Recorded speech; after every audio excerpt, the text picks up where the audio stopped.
오늘은 천국 열쇠라고 하는 제목으로 하나님의 말씀을 전하고자 합니다. 지금부터 100년 전에 아일랜드의 한 여성이 살고 있었습니다. 이 여성은 부자인데도 참 검소하게 생활을 하는 그런 여인입니다.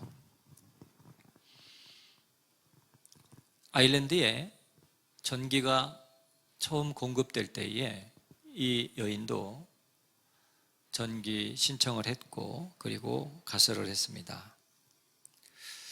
이 전기를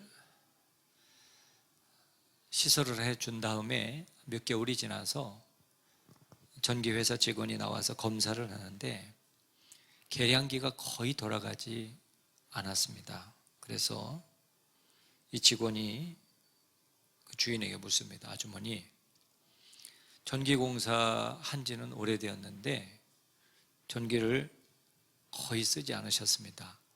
혹시 전기가 고장났습니까? 라고 물어보니까 그 여인이 대답하기를 아니요, 고장나지는 않았습니다. 다만 아까워서 평소에는 쓰지 않고 촛불을 킬 때 잠깐씩 썼다고 그렇게 대답을 하는 겁니다. 그때 전기 검침원이 말하기를 그래요? 우리가 처음 이 전기 공사를 해드릴 때에는 1년은 무료로 전기를 공급한다고 했는데 잊으셨습니까?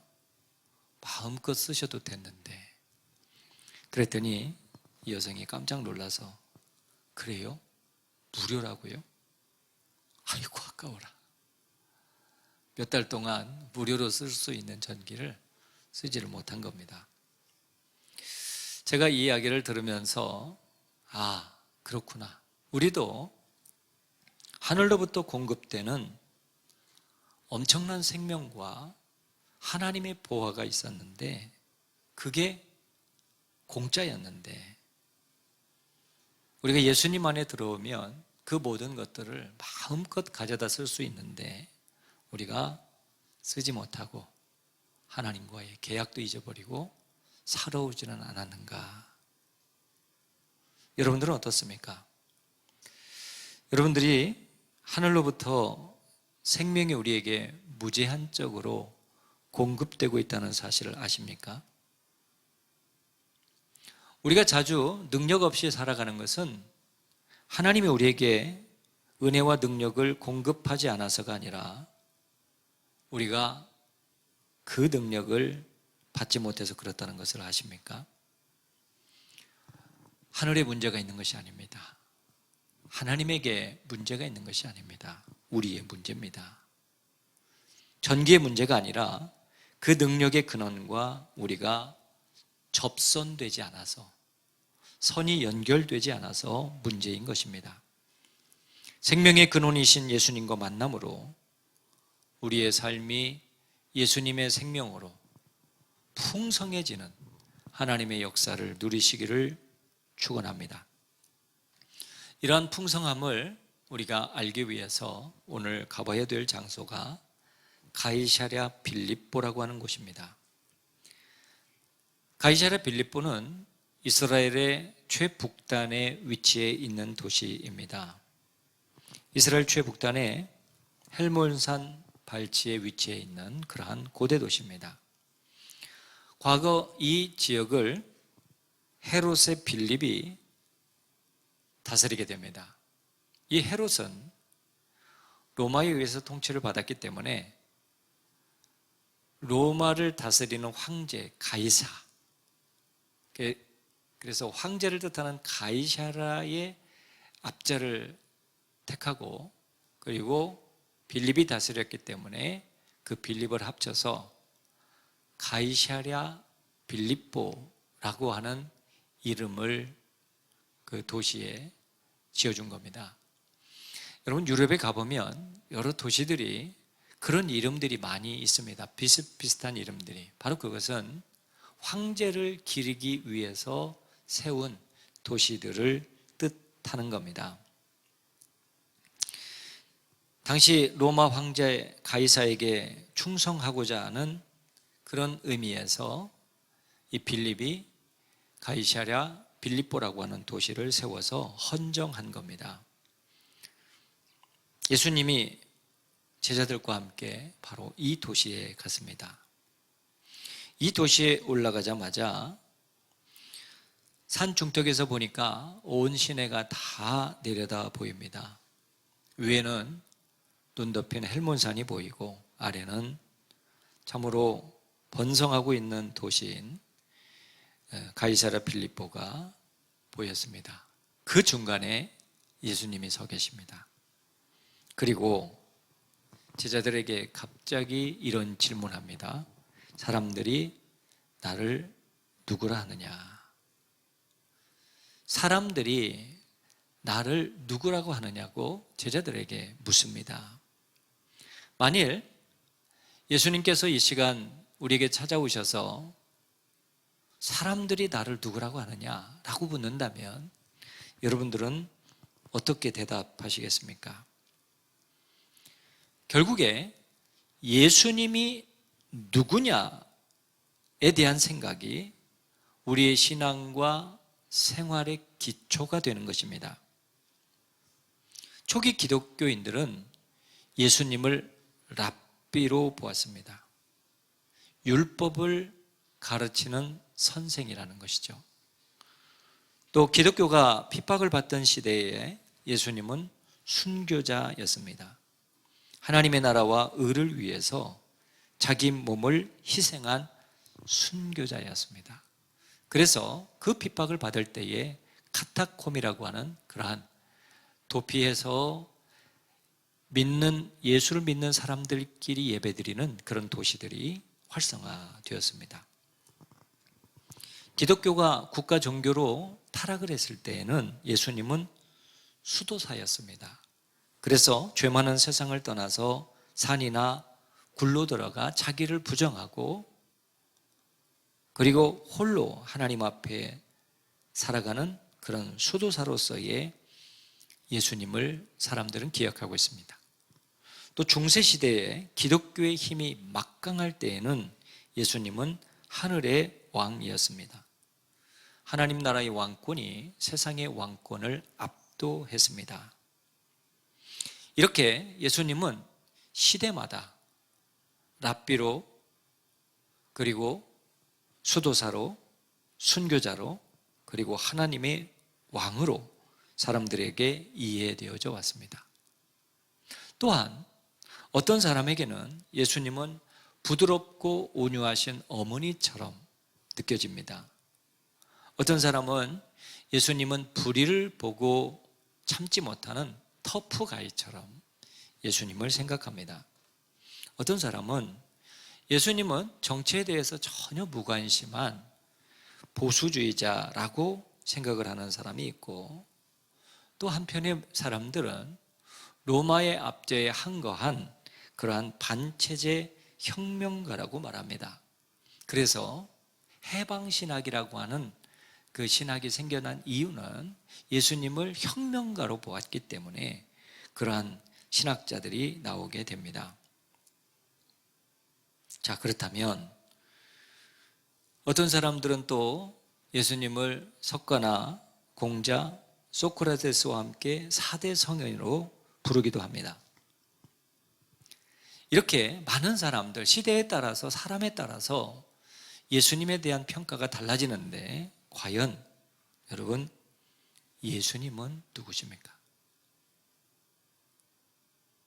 예수님께서 오늘 여러분에게 찾아오셔서 너희는 나를 누구라고 하느냐 이렇게 질문하신다면 여러분들은 어떻게 대답하겠습니까? 지금 예수님께서 제자들에게 이런 질문을 하시는 그 장소를 우리가 이해를 해야 이 말씀을 잘 알아들을 수가 있습니다. 아까 말씀드린 가이사랴 빌립보라고 한다면 일단 황제를 위해서 만들어놓은 도시이기 때문에 그 도시의 가장 복판에는 가이사랴 황제의 동상이 서 있을 겁니다. 그리고 또 한편에는 우상이 세워져 있는데 그것은 판이라고 하는 우상입니다. 판이라는 말을 들어보면 어떤 우상인지를 잘 모르시죠. 이 판이 변해서 바알이 된 겁니다. 이 판이라고 하는 우상은 이 땅을 풍요롭게 하고 우리에게 풍성함을 가져다 주는 우상이라는 것이죠. 그러니까 그 가이사랴 빌립보에 두 동상이 서 있는데 하나는 황제의 동상이고 또 하나는 바알 우상의 동상입니다. 풍요로움을 우리에게 가져다 주는 동상.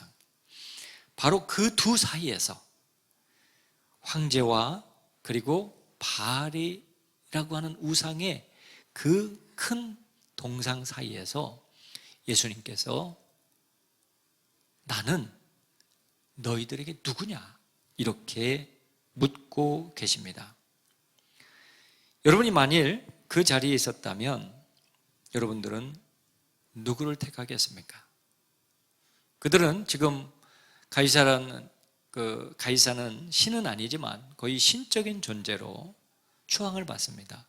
바알은 그들에게 신입니다.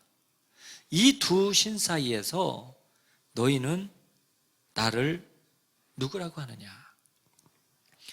여러분, 우리가 신앙생활을 할 때에 우리는 예수님 한 분만이 우리 앞에 계시면서 그분을 선택하도록 되어지지 않습니다. 우리의 신앙은 여러 가지의 질문 속에서 답을 찾는 겁니다.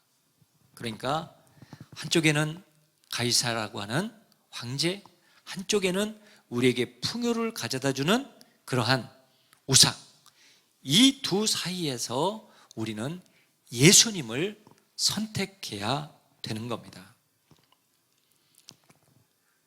만일 예수님이 요즘 태어난다면 마귀는 분명히 한 가지를 더 시험했을 겁니다. 너 유명해지기를 원하느냐? 여러분 요즘 유명해지는 것, 이것이 우리에게 우상일 수가 있죠.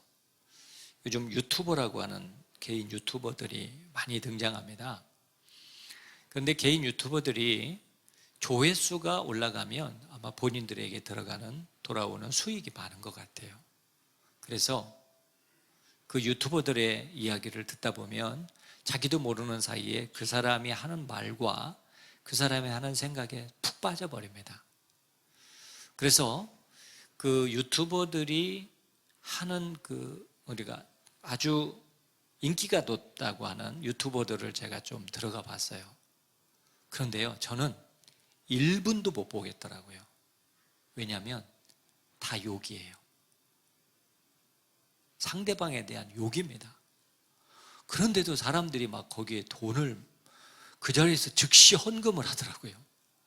10,000원, 20,000원, 50,000원. 그리고 막 돈을 달라고 해요. 근데 우리도 모르는 사이에 그렇게 거기에 휩쓸려 갈 것 같아요. 그래서 사람들은 다른 사람들이 조회수를 많이 올리면 자기가 높이 올라가는 것으로 착각을 해요. 연예인들이 그러잖아요. 그래서 연예인들이 마약에 손을 대거나 아니면 잘못된 길로 가는 이유가 뭐냐면 이 인기라고 하는 우상에 자기 스스로 빠져버린 거예요. 인기가 높으면 자기가 대단한 사람이 된 것처럼, 그렇기 때문에 인기가 없으면 자기는 별 볼 일 없는 사람이 되어서 그냥 세상을 막 살아버리는 것이죠. 그리고 많은 사람들에게 인상을 찌푸리게 하는 일들을 하게 되는 것을 보게 됩니다. 여러분, 바로 이런 것들이 우상입니다. 제가 지난번에도 말씀을 드렸습니다마는 미국의 최고 가부가 계속 돈을 버는 거예요. 그래서 기자들이 물어봤잖아요. 회장님은 돈을 어느 정도 더 벌고 싶습니까? 라고 물어보니까 조금만 더 벌고 싶다는 거예요. 그게 우상이에요. 그걸 놓지 못하는 겁니다. 바로 우리의 삶은 권력이라고 하는 우상, 그리고 물질이라고 하는 우상, 인기라고 하는 우상, 이 모든 우상 속에서 나는 과연 누구를 선택할 것인가 하는 것이 신앙입니다. 그때 베드로가 예수님 앞에 나와서 이렇게 고백합니다. 16절 말씀. 시몬 베드로가 대답하여 이르시되 주는 그리스도시요 살아계신 하나님의 아들입니다. 여러분, 베드로가 이렇게 고백하는 것이 대단히 어려웠다는 것을 여러분 알고 계십니까? 지금 예수님이 말씀하실 때에 로마 황제도 서 있고 그 다음에 바알신도 서 있습니다. 베드로가 예수님을 선택했다는 것은 로마 황제를 버렸다는 거예요. 베드로가 예수님을 선택한 것은 바알신을 버렸다는 겁니다. 선택은 무언가를 버릴 때 이루어집니다. 버리는 것이 있어야 취하는 것도 있습니다. 그런데 문제는 버리기가 쉽지 않습니다. 여러분이 권력자와 손잡으면 그 권력자에 의해서 좋은 자리에 간다는 걸 여러분 아십니까? 제가 사는 동네에 한참 후배가 있었습니다. 그런데 그 후배가 보니까 청와대 정무수석이었더라고요. 얼굴도 보면 거의 촌사람 똑같이 생겼어요. 청와대에 근무했는데 도저히 청와대 사람 같지가 않아요. 어떻게 그렇게 거기를 갔을까요? 권력자와 가까우니까 청와대 들어가는 거예요. 여러분, 그런데 베드로는 그걸 포기하는 거예요. 권력을. 눈만 한번 딱 감으면 몇 억이 들어오는데 바알이라고 하는 우상이 있는데 그것도 포기하는 거예요. 그리고 누구를 선택해요? 주는 그리스도시요 살아계신 하나님의 아들입니다. 자, 어떻게 베드로가 이렇게 위대한 결단을 했을까? 17절에 그 해답이 나옵니다. 예수께서 대답해 이르시되 바요나 시몬아 내가 복이 있도다. 이를 내게 알게 한 이는 혈육이 아니요 하늘에 계신 내 아버지시니라. 베드로가 예수님을 주님으로 택할 때에 하나님이 그에게 은혜를 주셨습니다. 여러분, 하나님이 여러분에게 오셔서 돕지 아니하시면 여러분이 예수님을 나의 주로 선택할 수 없어요. 지금 우리 교회 예배실은 에어컨이 잘 돌아가기 때문에 아주 쾌적하고 뽀송뽀송합니다. 밖에만 조금 나가보면 이제 막 훅 하는 열기가 올라올 거예요. 습기까지. 이 어려운 환경 속에서도 여러분들이 하나님 앞에 예배드리러 오셨어요. 여러분의 결단이 아니에요. 하나님이 도와주신 거예요. 여기 와서 하나님을 나의 아버지라고 고백하고 예배드릴 수 있다는 것은 여러분의 스스로의 결단이라고 생각할 수 있지만 그러나 하나님이 도와주시지 아니하시면 그렇게 결단하지 못한다고 하는 것이죠. 그래서 신앙은 성령님이 도우심으로 말미암아 예수님을 나의 주님으로 선택하는 겁니다. 자, 이렇게 우리가 예수님을 주인으로 선택하고 하나님의 뜻을 따라서 살아가는 우리들인데 우리가 살아가면서 어려움을 당하는 거예요. 힘든 일을 경험하는 거예요. 자, 18절을 봅니다. 내가 이 반석 위에 내 교회를 세우리니 음부의 권세가 이기지 못하리라. 자, 베드로가 예수님에게 이렇게 기특한 고백을 하니까 예수님께서 그를 축복해 주세요. 내가 이 반석 위에 내 교회를 세우리니 음부의 권세가 이기지 못한다. 음부의 권세가 우리를 이기지 못하는데 우리는 세상에서 실패하고 살아갑니다. 주님을 주님으로 모신 신자에게 음부의 권세는 다가오지 못해야 되는데 왜 우리가 세상에서 실패하고 어려움을 당합니까? 한 해에도 수많은 가정들이 깨집니다. 그런데 그 가정 가운데 예수 믿는 가정도 많습니다.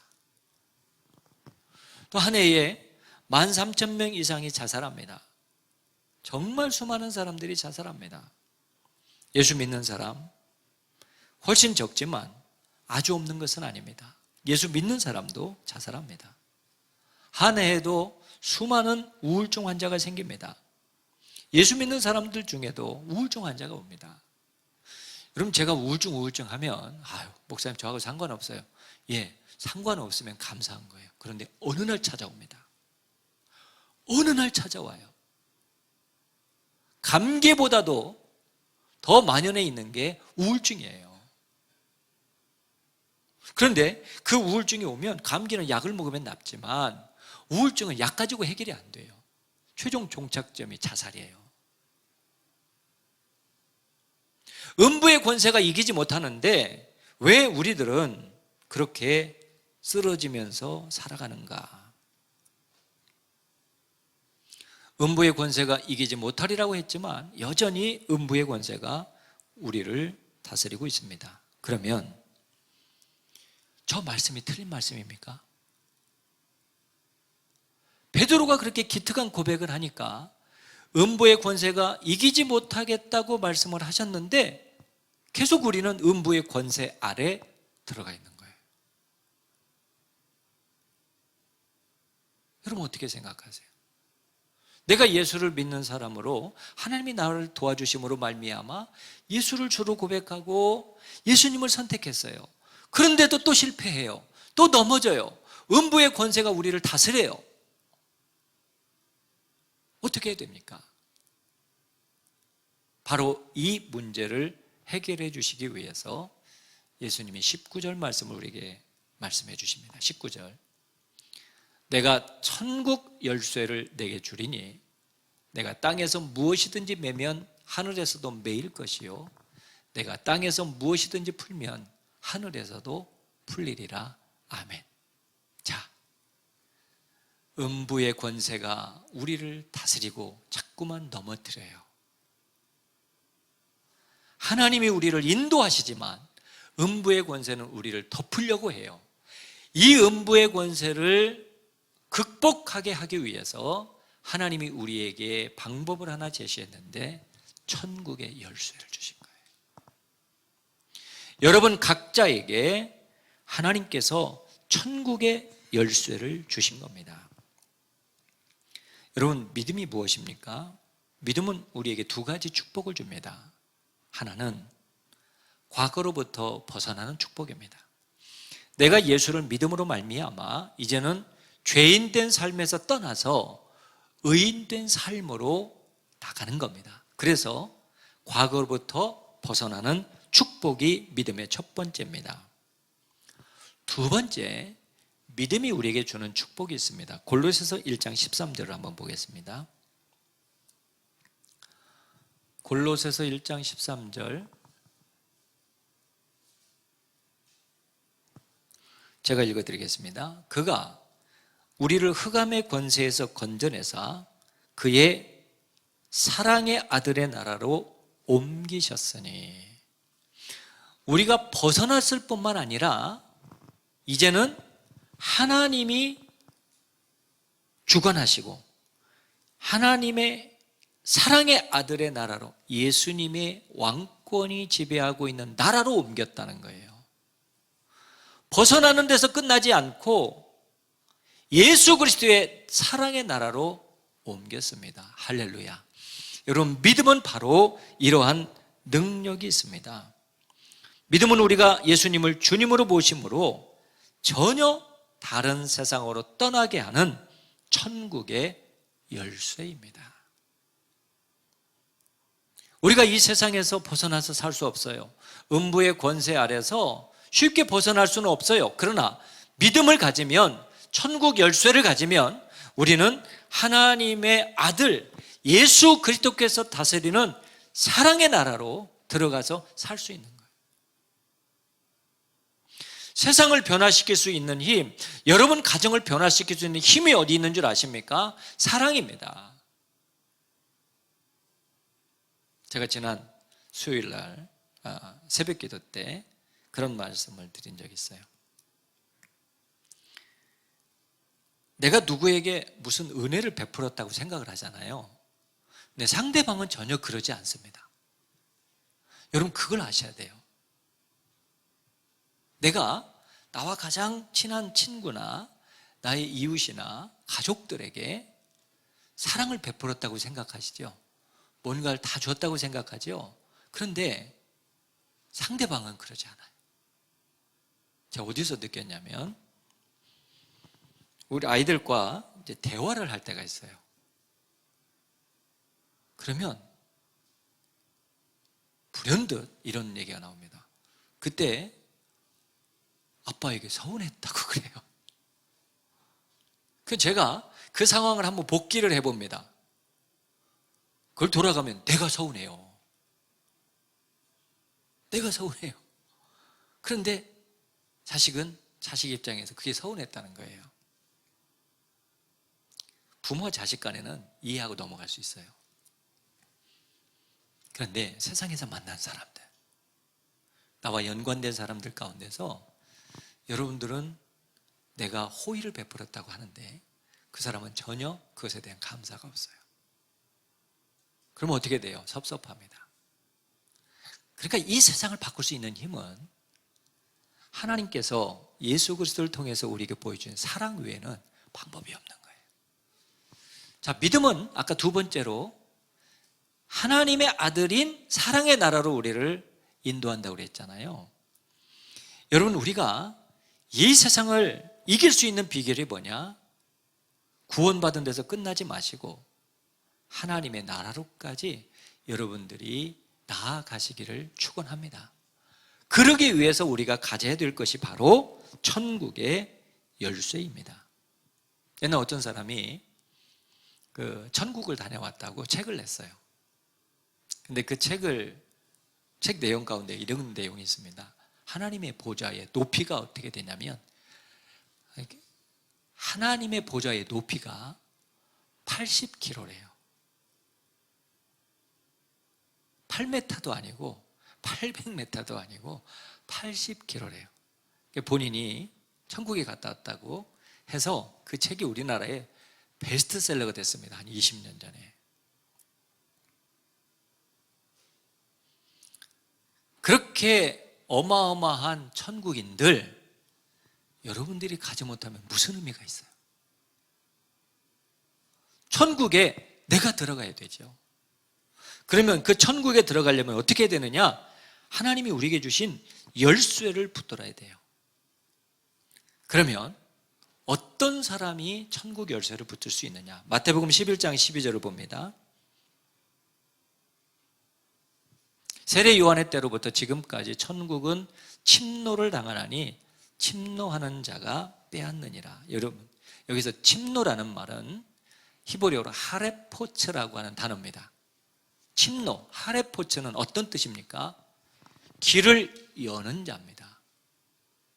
천국은 길을 여는 자에게 길이 열리게 되어 있다는 말씀입니다. 임금님이 행차를 합니다. 그러면 임금님 앞에서 자, 임금님이 행차하신다 이렇게 소리치는 사람이 문을 여는 사람이에요. 임금님이 나가시도록 길을 정비하고 길을 닦아드리고 그리고 입으로 외치는 사람이 침노한 사람, 여는 사람이 하레포츠예요. 천국을 여는 사람이 누구예요? 여러분의 입술로 예수님이 지금 이 땅에 오셨음을 선포하는 사람, 그 사람에게 천국이 열리게 되어 있다는 거예요. 여러분이 좀 더 행복해지기를 원하십니까? 그러면 믿음으로 천국의 문을 여십시오. 그러면 여러분의 가정에 행복이 찾아올 것입니다. 여러분이 좀 더 건강해지기를 원하십니까? 믿음으로 천국의 문을 여십시오. 그러면 하나님께서 강건함의 복을 내려주실 줄로 믿습니다. 제가 아까 광고 시간에 우리 배 집사님하고 서 집사님 얘기를 했잖아요. 결혼하고 아마 한 7년 정도 애가 없어요. 7년인지 조금 못 됐는지, 아마 제가 정확한 횟수는 기억을 못 하는데 아이가 안 생겨서 많이 기도했어요. 그래서 이제 두 사람이 그 의학적인 힘을 빌려가지고 해서 아이를 출산한 거죠. 그래서 그 아이가 무럭무럭 자라는데 어느 날 목사님 또 임신했어요. 그래요. 또 병원 갔다 와서 아니에요. 자연적으로. 나이도 많아요. 그런데 하나님에 대한 사모함이 엄청나요. 그러니까 집회 같은 데 할 때 보면은 그 엄마 아빠가 하나님 앞에 은혜 받으려고 얼마나 노력하는지를 몰라요. 그러니까 천국이 침노하니까, 천국의 문을 여니까 아이의 문이 열리는 거예요. 너무 쉽지 않습니까? 우리는 자꾸 건강만을 원해요. 예, 건강해야 되죠. 여러분, 연세가 드셔서 정말 중요한 건 건강입니다. 억만금을 쌓아놓아도요, 건강이 좋지 않으면 아무런 소용이 없어요. 건강 중요해요. 그러나 건강에 초점을 맞추면 안 돼요. 하늘 문을 여는 데 초점을 맞추셔야 돼요. 그러면 건강이 찾아와요.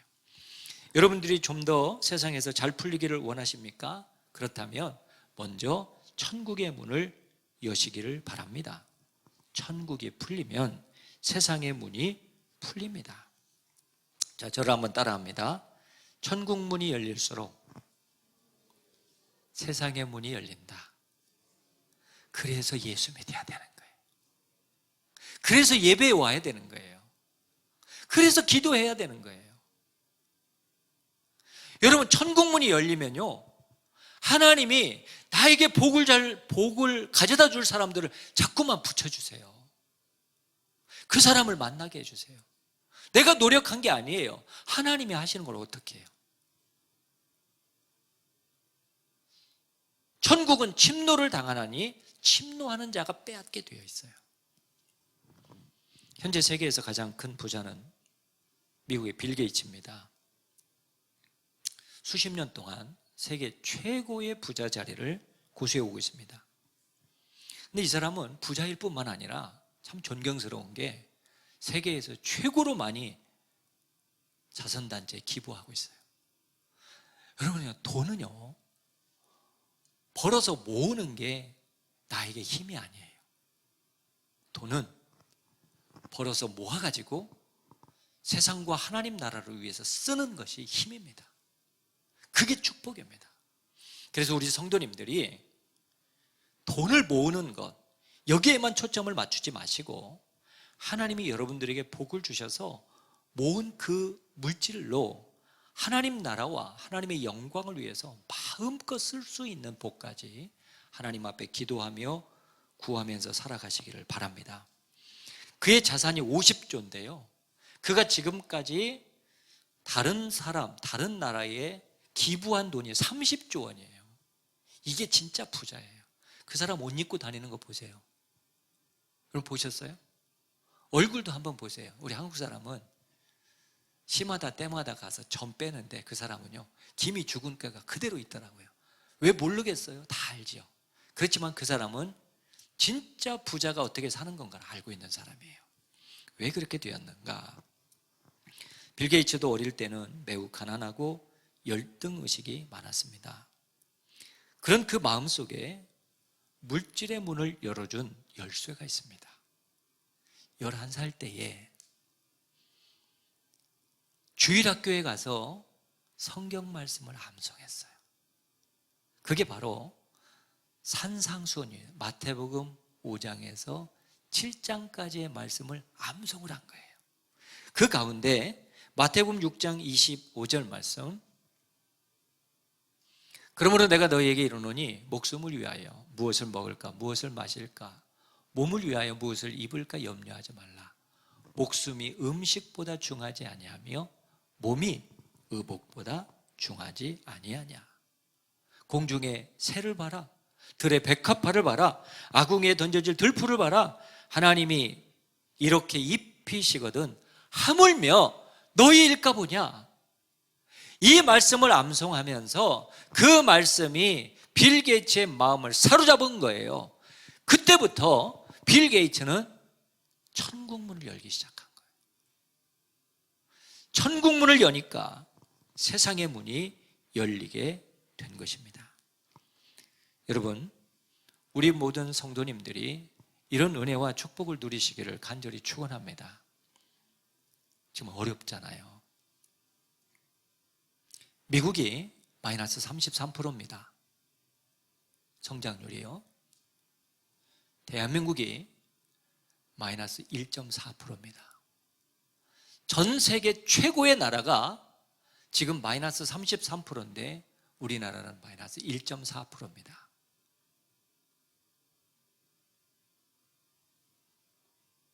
세계 경제를 주관하는 곳에서 2021년도에 성장이 떨어지지 않고 성장할 나라를 한 나라를 뽑았어요. 선진국 가운데. 그 나라가 대한민국입니다. 들어보셨습니까? 대한민국만 2021년도에 성장할 거라는 거예요. 여러분, 우리가 이런 땅에 살고 있어요. 이렇게 복된 땅에 살고 있어요.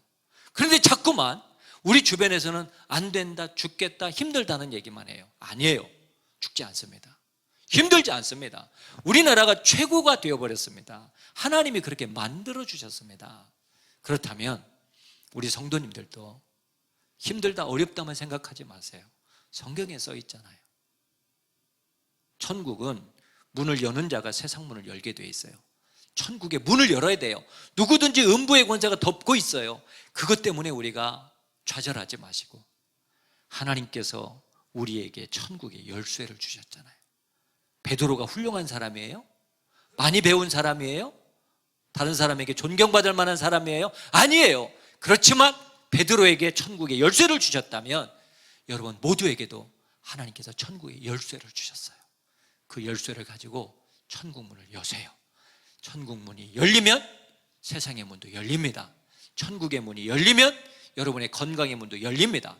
천국의 문이 열리면 여러분의 자녀들의 문도 열립니다. 이 복이 우리 성전교회 성도님들에게 임하시기를 예수님의 이름으로 축원합니다. 기도하겠습니다.